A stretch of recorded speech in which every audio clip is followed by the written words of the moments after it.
It's time for the Margin Matters Minute with Money Man Jason Brown. All right, welcome back, everybody. As some of you may know, I'm a big sports fan. I actually used to work in sports in a previous life.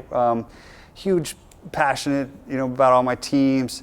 So one of the big, issues or hot button things that you'll see in the sports world is there's a lot of articles and documentaries done about all these pro athletes going broke after they've made hundreds of millions of dollars in their career. And I think the average athlete makes $2 million a year, something like that.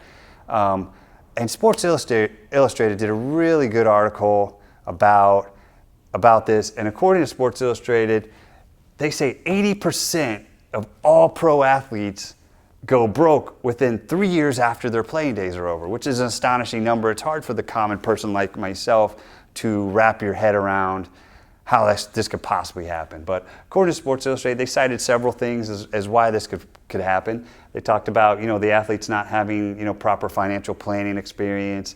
A lot of the athletes, supporting a village, got to buy mom a big house, all their, relatives got their hands out, want to start a business or whatever.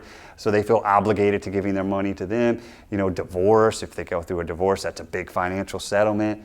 They talk about lack of awareness, not fully understanding how money works.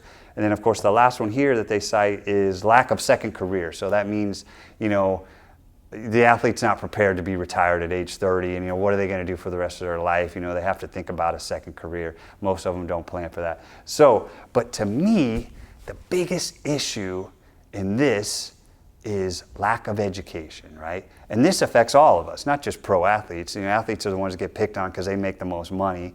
But it's the lack of education. It's not having the mindset or the experience of having to deal with money, having to manage money, how to stay out of debt, how to save money.